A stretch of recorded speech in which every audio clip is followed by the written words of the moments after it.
Takže moje meno je Delik, som z Handlovej, mám 30 rokov, pôsobím vo formácii Moja reč alebo aj solo. Ako Moja reč sme vydali demo, Dobrí chlapci, raz, dva, tri, SM Show, DualShock, venujem sa rapu, písaniu textov a koncertovaniu.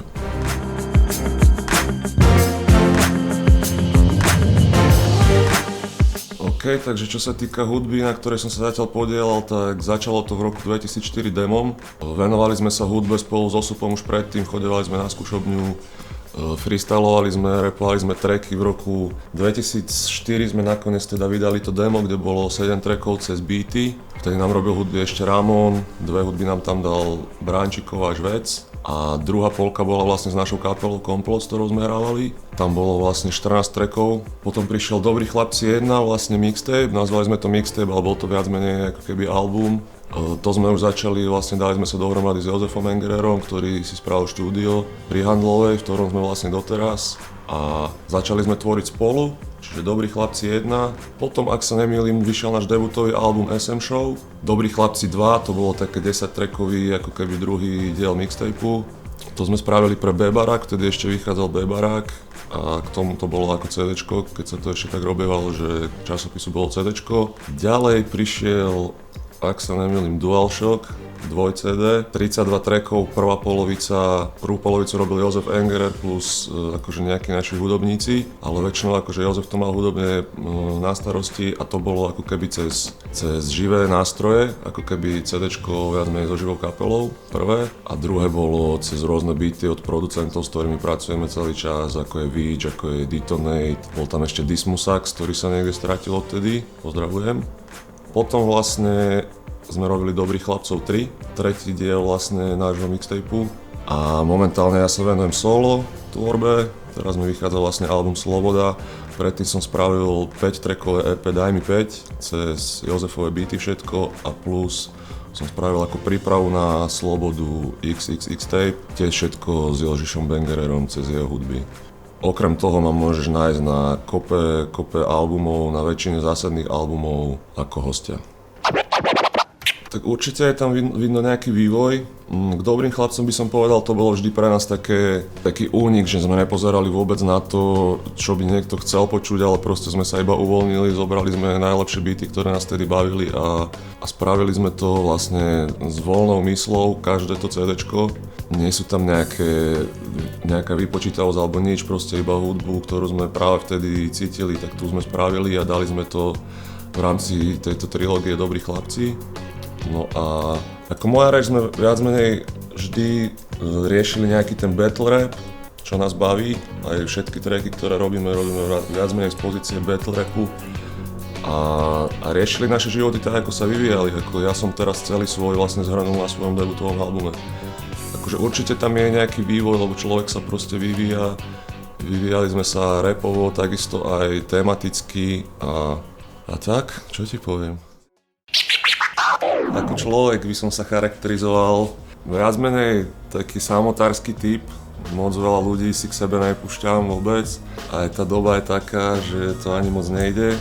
Ale zase keď už mám akože niekoho za kamoša, tak je to väčšinou dobrý kamoš. Alebo mám pár ľudí, s ktorými to fakt akože ťaháme celý ten čas. Takže asi som aj priateľský, aspoň teda k ním. K nejakým ostatným a cudzím a k takým, čo nepoznám, to už nebude také rúžové. A občas som nervózny, keď netreba. Serem ma dosť, keď sa niečo nestíha a pracujem s takými ľuďmi, čo nestíhame skoro nikdy nič, takže to možno občas a snažím sa byť čo najlepšie, ak sa dá, no. Niekedy to vyjde lepšie, niekedy nie. Snažím sa ostať kreatívny stále, sledovať, žijem viac menej to, čo ma baví, čo nemôžem moc veľa ľudí povedať, z toho som úplne rád, že sa mi to podarilo nejak dotiahnuť do takého štádia, že sa živím tým, čo ma baví vlastne, mám voľný pracovný čas, takže môžem stávať, kedy chcem, ísť spať, kedy chcem a tak. No, som 8 rokov s priateľkou. Nie som moc extra party človek, ako keby skôr si užijem nejaký chill doma a cez týždeň ma ani nenájdeš niekde po nejakých baroch extra vysedávať, už teraz moc nie. Ešte keď som bol o niečo mladší, tak to ešte bolo jednoduchšie. A je teraz aj tak veľa tej roboty, že vlastne party je moja robota, takže piatok, sobota sa ide party a to mi viac menej aj vyhovuje, že potom sa vrátim naspäť do Handlovej, kde som v domčeku s frajerkou a žijeme si viac menej rodinný život. Ženy, krv a víno, spev pár rímov. Bežím ďalej, pokiaľ stačím s dýchom. Amigo, slečna, hoci kto. Zdravý Lionel Delik, na majku vždy kopnem hetrik. To som iba ja. Neviem, čo si čakal, som obyčajný chalán. A to som iba ja. Nič viac a nič menej. Ľudia, čo sa deje, to som iba ja. Detstvo som mal šťastné, rodičia sa snažili dať mi všetko, aj keď toho sme nemali nejak extra veľa, ale tie základné veci samozrejme vždycky boli všetko v poriadku. Bol som športovec, takže v tom ma dosť podporovali, potom sa naši rozviedli, keď som mal zhruba 16 a to som tak trochu využíval vtedy, lebo išiel som si za fotrikom zobrať peniaze, potom za maminou zobrať peniaze. Keď ma táto niekam nechcel pustiť, tak ma mama pustila. Oni sa vtedy viac menej trošku predháňajú v tom, aby akože som bol s každým za dobré, takže to som tak trochu využíval. Ale tak čo nespravíš, keď si mladý a chceš sa zabávať. A tak teraz moji rodičia žijú oddelene, každý má vlastný život. Mám ešte sestričku, ktorá je v Anglicku. Zdravím Zuzi. Mamina žije v Leviciach vlastne. Táto je horár, lesník, polovník, ten žije na takej samote medzi Topolčanmi a Partizánskym, tam má svoju robotu, tam chodí aj polovať. Chodím aj do Anglicka, buď s ocinom, alebo idem s maminou, alebo prídem za maminou, sestra príde z Anglicka, snažíme sa čo najviac stretávať, ale je to tak 4-5 krát do roka, no viackrát to nevidie. Nikdy mi nekladli polena pod kolena, ale samozrejme, že som mal aj svoje rebelánske obdobie, keď som začal fajčiť trávu a chodiť na pivo a flakať sa. Viac menej s pánkačmi a s takými rôznymi pofidernými typmi, ako by to možno niekto nazval. A vždy sme boli viac menej taká nejaká menšia skupinka a neboli sme ako keby v tej hlavnom prúde spoločnosti, ale niekde sme sa pohybovali bokom po všetkých pánkačských skúšobniach a podobných záležitostiach, ale našich trochu mrzelo, keď som sa vykašľal na basketbal, lebo som hral 9 rokov basketbal a keď prišlo vlastne toto obdobie a začalo sa riešiť muzika, pivo a jointy, tak som sa na to trochu vykašľal, čo bola škoda, lebo som nebol zase úplne zlý a akože táto napríklad sa v tom celkom videl, lebo on hrával tiež a aj mamina ma akože dosť tom podporovali a videli v tom, že by som to mohol mať nejakú kariéru. Takže keď som to celé závesil nakoniec, tak určite neboli šťastní, ale polena mi nikdy nekladli pod nohy a aj keď potom zistili, že som začal robiť hudbu, tak tiež pochybujem, že to brali ako tú najlepšiu možnosť pre svojho syna. Určite chceli, aby som radšej dokončil výšku alebo tak a začal pracovať, ale ja som mal tento sen a išiel som za ním a oni sa mi vždy snažili pomôcť. Aj na klavír som chodil. A vravili mi, že sa na to nemám vykašľať, že to budem určite raz potrebovať a budem si nadávať, že som sa na to vykašľal, čo sa presne stalo, lebo teraz by sa mi to napríklad hodilo, mohol by som si zahrať nejaké vlastné beaty a tak. Takže aj klavír bol, ale ja som bol vždycky viacej športovec, fotbal, basketbal a flakať sa po vonku. Žili sme vlastne kúsok mimo Handlovej, kvázi dedina sa dá povedať, tam som mal pár kamošov, tam sme behali. A potom už keď sme sa presťahovali do mesta, tak škola, chodil som na gympel, hral som ešte basket, tak klasické detstvo, behačky vonku s chalami. Zo pár blbostí sme narobili, ale nebolo to nič nejaké extra zlé, že by sme niečo podpálili ako vec alebo tak. Také tie blbosti, nejaké rozbité okná, nejaké, ja neviem, to boli všetko nehody.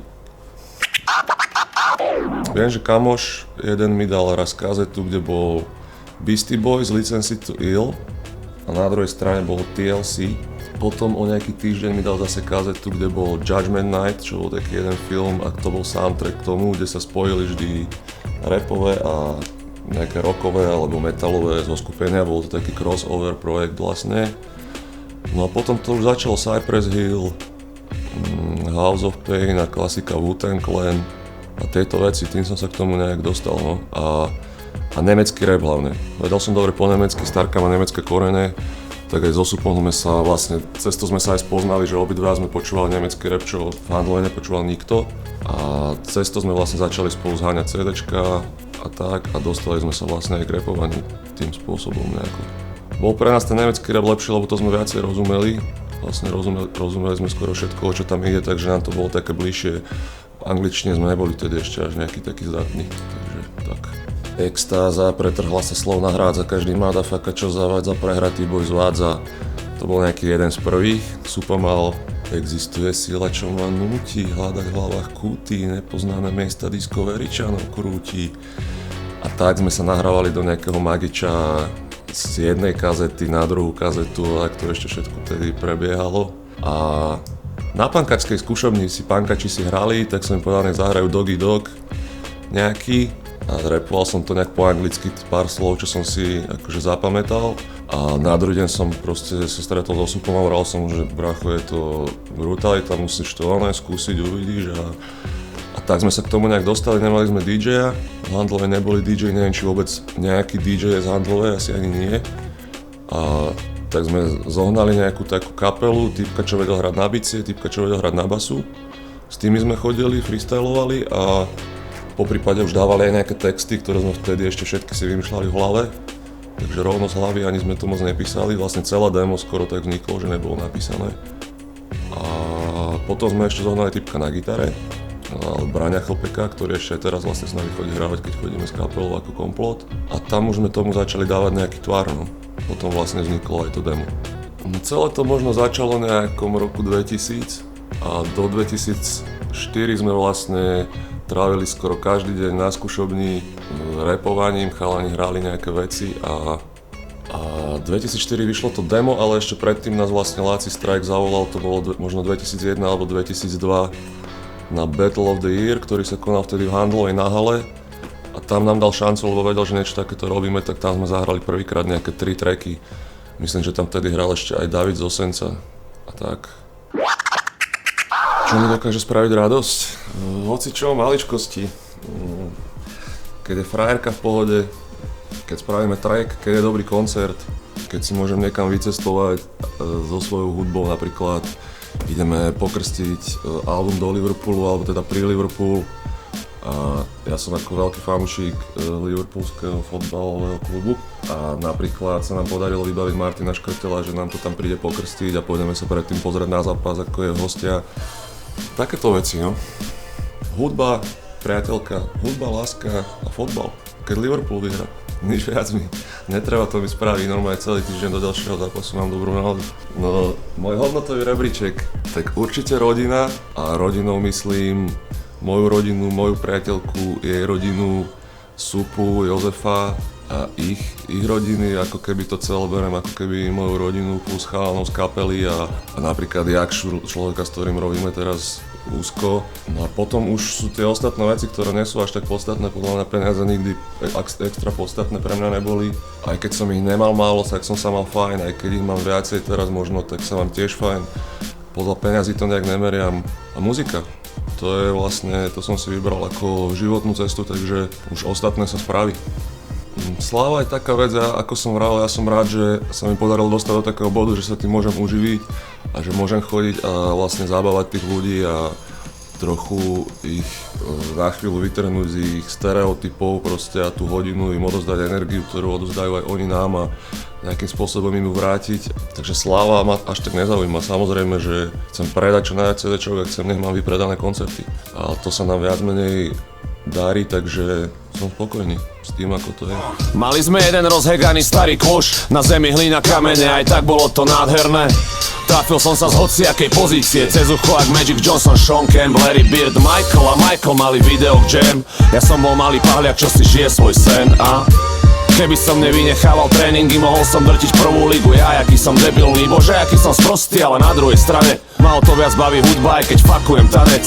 V klube som Typhoon, drese s číslom 23. Nepijem 25 panákov, už len 23. No, základku, to som chodil do basketbalovej triedy, potom som šiel na Gimpel.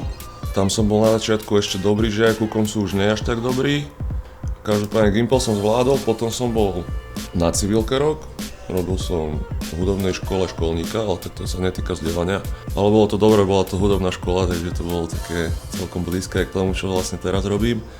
A potom som bol na Vysokej v Nitre, na UKF-ke, študoval som prekladateľstvo, tlmočníctvo, angličtinu, nemčinu a zvládol som 4 semestre. Začali sme robiť rap a začalo to nejakým spôsobom fungovať a nechcelo sa mi učiť. Som rád, že som tam bol a možno, že som ju mohol dokončiť. Určite by sa mi to možno aj niekedy zišlo, ale neľutujem nič, čo som spravil, lebo všetko k niečomu vedie, takže možno by som teraz nerobil rap, ale mal by som dokončenú školu a niekde by som chodil každý deň do práce. No, smer to smeruje do piče ale ja sa snažím, absolútne nepozerám ani správy, ani nemyslím si, že s tým ja niečo zmením a nechcem si s tým nechať otravovať život, lebo tam neverím absolútne nikomu, ani len pozdrav, takže nesledujem to. Pôjdem určite voliť, aj akože si myslím, že treba ísť voliť, ale len kvôli tomu, aby som nedal hlas Ficovi, tak pôjdem voliť a pôjdem dať hlas niekomu inému radšej. Kľudne strane priateľov piva, keď už sme pri tom, alebo strane zelených, ale absolútne nesledujem, alebo sa snažím nesledovať politiku. Či vidím nejakú budúcnosť, akože čo sa týka Slovenska toho, ak sa tu uberá politická scéna, či tu bude sa lepšie žiť, to ti neviem povedať. Snažím sa, nech sa majú moji blízky a ja dobre. A není to tu ľahké, ľudia to tu nemajú ľahké a myslím si, že sa to dosť ešte aj zhoršuje. Malí podnikatelia a živnostníci sú úplne, podľa mňa, utlačaní, alebo teda nemajú príliš moc dobré podmienky. Veľa mojich kamarátov odišlo preč zo Slovenska proste, lebo tu nevideli nejakú perspektívu pre seba, takže sú teraz v Anglicku, v Írsku, v Amerike, aká je tady a ja, keby nerobím hudbu, tak som tu asi tiež není tu, si myslím. Ja mám Slovensko rád kvôli tomu, akí sú tu ľudia, alebo teda aký je môj okruh známych, máme tu krásne ženy, čo si myslím, že je veľké plus, keď sa iba tak prechádzaš ulicami a ja mám Slovensko rád, ale nemám rád politiku, bohužiaľ. Nič mi to nehovorí a nemyslím si, že sú tam dobrí ľudia. Viem si predstaviť, že by som šiel žiť trebárs do Švajčiarska, kde som chvíľu žil s maminou. Švajčiarsko je veľmi pekná krajina, aj priateľská a tak. Chcel som ostať v Amerike, keď som tam bol, tam sa mi páčilo. Určite si viem predstaviť žiť niekde inde, ale zase viem si predstaviť žiť aj celý život na Slovensku, alebo v Československu, dajme tomu. Snažím sa nachádzať nejakú hudbu, ktorá ma inšpiruje. Začalo to všetko nejakou na začiatku Nirvana napríklad. Nirvana ma vždy bavila, lebo tam bol v tých skladbách nejaký pocit, proste niečo. Neviem, pustil som si napríklad nový Jay-Zho album a to je hudba, čo ma inšpiruje. Keď počujem nejakého týpka, ktorý proste ide a ide dobre, tak ma to proste núti to okamžite vypnúť a ísť si sadnúť a robiť niečo svoje a tak. Takže hudbu, čo ma inšpiruje, Eminem ma vždy inšpiroval a hudbu, ktorej sú emócie, kde sú zachytené nejaké emócie, ktoré sa na teba tým pádom, že to počúvaš, tak nejak prenesú. Takže neviem, dal by som možno nejaké svoje obľúbené kapely, určite Beastie Boys, určite Eminema, Jay-Zho tiež, Biggieho. Ja som ten, čo si ide Biggieho, nie Paka, aj keď Pak je tiež v pohode. A dal by som veľa nemeckých rapperov, neviem, či to ľuďom niečo povie, ale určite Samy Deluxe, Dendemann, ľudia, s ktorými som sa dostal vlastne k rapu. Kool Savas, úplný pánboh, skillov a flow. Takže také niečo, no, keď mám vybrať pár. Pri ktorom sa ženy vyzliekajú alebo obliekajú a idú do klubu vyfintené, ak my z jedny zmachlené, ty ďalšie nádherné a fit, všetky sa chcú baviť. Všetci sa chcú baviť, vyresetovať si prácu z hlavy, naplniť si hlavu s nami, aspoň na chvíľu. Klub letí do vzduchu, a keby padol na mínu a každý pije rýchlejšie, ak jeho tieň, Lucky Luke. Navštívil som toho celkom dosť, aj keď stále ešte je veľa vecí, čo som nevidel, ale bol som v Paríži, bol som v Amerike, v San Francisku. Tam sa mi veľmi páčilo, tam sa chcem určite ešte raz vrátiť. Bol som v Zürichu, vo Švajčiarsku, tam sme chvíľu žili s maminou. Taliansko, klasika, všetké dovolenkové destinácie. Momentálne sa teším do toho Liverpoolu, konečne si idem pozrieť ten zápas, takže to je nejaký najbližší cieľ a v zime lyžovať Alpy a podobné záležitosti, teda jazdiť na snowboarde. Chcem určite toho precestovať čo najviac. Neviem, či Amerika, čo sa týka ľudí, skôr sa mi to páčilo, že to bolo také od všetkého trochu, boli tam proste Mexikánci, Japonci, Amici, Poliaci, Rusi, všelikto, každý tam má proste nejakú tú šancu a ten život je tam. Ja som dostával nejakú základnú hodinovú mzdu a stále to bolo v pohode, lebo mohol som ísť z roboty a mohol som si kúpiť CD, mohol som si kúpiť mikinu a vedel som, že proste čo sa týka výplaty, to bude v pohode. Kým tu ľudia, čo dostávajú nejaký základný plat, tak pochybujem, že si môžu toho extra veľa dovoliť, okrem normálneho prežitia. Ale čo mi bolo, Švajčiarsko mi bolo dosť blízke, už iba kvôli tomu, ak sa tam ľudia k sebe správajú, ak sa správajú aj k svojej krajine a nenájdeš tam papier na zemi, všetko je čisté. A potom Praha, ako keby mám ísť niekam žiť v rámci Československa, tak dám určite Prahu. Dobré pivo, dobré jedlo, všetko je blízko, je to veľkomesto, zoženeš tam všetko, čo chceš, ale pritom je všetko úplne blízko, viac menej na kope. Tak asi preto v krátkosti, no. Vo voľnom čase sa venujem oddychu a snažím sa občas si zahrať basket, keď sa dá, aj keď to už až tak často sa nestáva. Chodím aj na handlov, vlastne na basketbal, ale veľa času aj voľného trávim s muzikou. Buď iba niečo počúvam, alebo sledujem nejaké dokumenty, alebo sme na skúšobni s kapelou a hráme. Vlastne aj keď nemusíme, tak chodíme tam často, lebo nás to baví, aj chalanov to baví. Chalani sú tam, aj keď ja nejdem každý deň, sú na skúšobni a hrajú. Jozef si teraz kúpil nejakú novú mašinu na gitaru a sú tam každý deň. My s Osupom vždy, keď sa dá, tak ideme tiež a to nás baví. S knihami, jasné, mám také obdobia, niekedy čítam viac, niekedy menej, ale určite s knihou sa mi najlepšie relaxuje, odvedie to tvoju myseľ od všetkých vecí vlastne, čo ti práve mrdajú v hlavu alebo tak s knihou sa dá dobre uniknúť. Čo som také čítal najlepšie naposledy, Hemingwayov životopis. Stephen King, určite Stephen King je to kvázi akože ľahké čítanie, ale páči sa mi, ako preniká, ako psychologicky proste vykresluje postavy a to, čo sa deje ľuďom v hlave a aj rôznym šialeným ľuďom a tak. A takisto Bukowski ma veľmi baví ma Hemingwayové veci a teraz ma Supa aj nejak nasmeroval aj na nejakých slovenských autorov a tak, tomu sa ešte chystám venovať v najlepšej dobe, lebo že vraj je tu tiež veľa talentovaných ľudí, čo dobre píše, tak to si tiež mám v pláne ešte očakovať nejakých pár. Kedy v Handlovej vlastne ešte funguje aj teraz, len už to nerobí náš kamoš, čo fungoval filmový klub a tam sme vlastne vždy štvrtok sa všetci stretli party a chodili sme na rôzne filmy undergroundové, čo sme vôbec nepoznali ani, ale proste chodili sme si to pozrieť. Tak Tarantino, Pulp Fiction som videl 100-krát a kľudne si to môžem pozrieť hocikedy. Taký Jim Jarmusch, všeličo, rád si pozriem. Teraz ma momentálne celkom baví európska, keby škandinávska tvorba, švédske filmy alebo norské, dánske. Tam vznikajú úplne skvosty. Pozriem si, keď vyjde niečo, kľudne si pozriem aj Avengerov, aj Temného rytiera, aj takéto veci, akože niečo si vyberiem, čo ma zaujíma. Frajerka má rada romantické komédie, tak občas musím absolvovať aj nejakú romantickú komédiu, čo sa dá robiť. Budem mať svadbu budúci rok, na tom sa teraz momentálne pracuje na nejakých prípravách. Beriem si priateľku, s ktorou som 8 rokov a s ktorou viem, že chcem prežiť svoj život.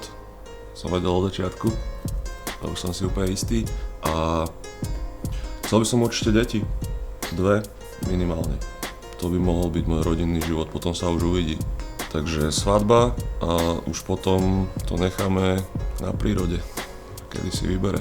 Vôbec by mi nevadilo prežiť život v Handlovej, keďže viac menej plánujem robiť hudbu čo najdlhšie ako sa bude dať, takže zábavy si užijem dosť kajetade po cestách a ako vravím, do Handlovej sa vždy rád vraciam a najlepšie sa mi tam oddychuje, aj tam všetko poznám, aj všetkých poznám a kľudne by som prežil tam, postavil nejaký, ako správny chlap postavíš dom, spravíš rodinu, spravíš dieťa a no tak. Hudba je súčasť môjho života, takže určite budem chcieť čo najdlhšie hudbu sám robiť a už potom sa uvidí, že ktorým smerom sa to uberie, ale určite plánujem, alebo teda určite aj budem s hudbou žiť. Máme rozrobené ďalšie projekty, takže ostávame v štúdiu, ostávame samozrejme na cestách, ide sa na túr a chcem hlavne robiť hudbu tak, ako ja robím, tak, ako ju cítim a ostať verný sám sebe a snáď sa to bude páčiť aj ľuďom, aj naďalej. Takto nejak všeobecne by som definoval svoj cieľ. Neviem to vyjadriť ani v číslach, nepotrebujem predať 50 000, aj keď budem rád, keď predám. Ale každopádne plánujem robiť muziku, lebo to je to, čo ma naplňa.